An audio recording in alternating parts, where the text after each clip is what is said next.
আমার রঙিন মাছের ফার্মে একসঙ্গে 50খানা ধাড়ি পোলার পাড়ার মাছ নিয়ে এসেছি। আর এই মাছগুলোর কীরমভাবে আমি পেয়ার সেট করার জন্য ব্রিডিং সেট আপ তৈরি করব সেই সব কিছুই আজকে দেখতে হবে এই ভিডিওর মাধ্যমে। তো সন্ধ্যাবেলা চলে এসেছি আমার রঙিন মাছের ফার্মে। মাছগুলো আমি নিয়ে এসেছি দুপুরবেলা। তো মাছগুলো আমি জলেতে সিজন করার জন্য বেশ কিছুক্ষণ সময় রেখে দিয়েছিলাম। যেহেতু প্যাকেটে অক্সিজেন করা ছিল তাই কোনো চিন্তার কারণ ছিল না। এবার মাছগুলো কম বেশি সব ছোটো বড়ো সাইজ আছে, সব কিছু দেখতে হবে। তবে আশা করছি বেশিরভাগ মাছ কিন্তু এখানে বড় বড়। তো এবারে মাছের প্যাকেটটা আমি খুলে গামলির মধ্যে ঢেলে নিয়েছি। অনেকক্ষণ ওরা এই জলে ছিল তাই জলটা খুব নোংরা করে ফেলেছে। মাছগুলো এবারে আমি পরিষ্কার জলে পাল্টে নিয়ে তারপরে তোমাদের দেখাবো। তো বন্ধুরা, মাছগুলো আমার ফার্মের যে কলের জল তোলা থাকে সেই কলের জলে আমি তুলে নিয়েছি। এবার পরিষ্কার জলে স্পষ্টভাবে দেখা যাচ্ছে। এখানে মোটামুটি বেশিরভাগ মাছই বড় বড়, হয়তো 5-7টা মাছ একটু ছোটো সাইজের আছে।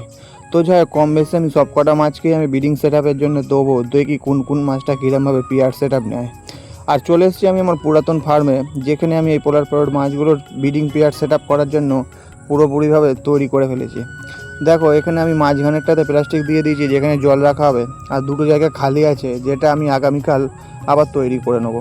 আর এদিকে নতুন ফার্মে আবার চলে এসেছি। মাছগুলো দেখো সব চুপচাপ বসে আছে। আর যেহেতু হঠাৎ করে মাছগুলো নিয়ে এসেছি তাই নতুন জল দিলে হবে না, তাই পুরাতন ফার্মের গর্তে যে জল আছে সেই জলগুলো ওই ড্রামে ভর্তি করে নিয়ে গিয়ে ভর্তি করা হচ্ছে।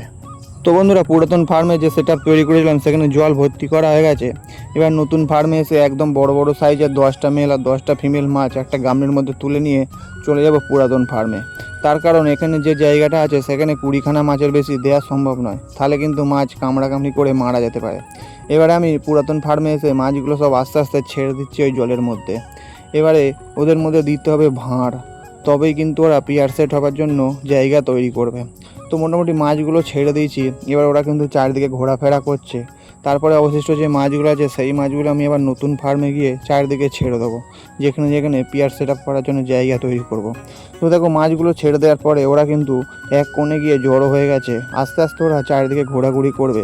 যেহেতু হঠাৎ করে ওরা পুকুর থেকে এসছে, নেটের মধ্যে ছিল মাছগুলো, তারপরে মাছগুলো এনে একটা জায়গায় ছাড়া হলো, একটু ভয় তো ওরা পাবেই। তারপরে চলে এসেছি আবার নতুন ফার্মে। এসে আবার 12খানা মাছ একটু বড় সাইজের বেছে নিয়েছি একটা বড় সোলার পেটির মধ্যে ছাড়বো বলে।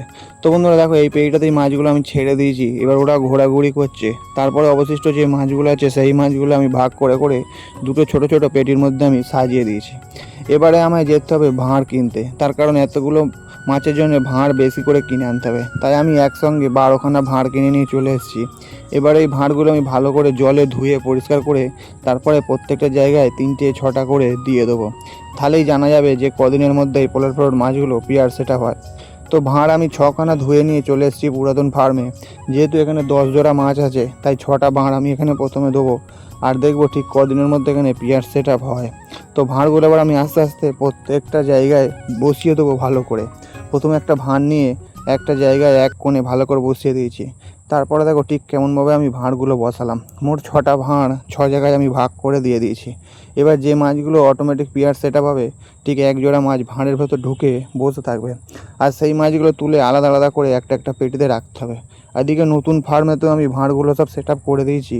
এবারে অপেক্ষায় থাকতে হবে ঠিক কদিন পরে এই মাছগুলো পেয়ার সেট আপ হয়। তো বন্ধুরা, আজকের ভিডিও এই পর্যন্তই। আবার দেখা হচ্ছে কাল।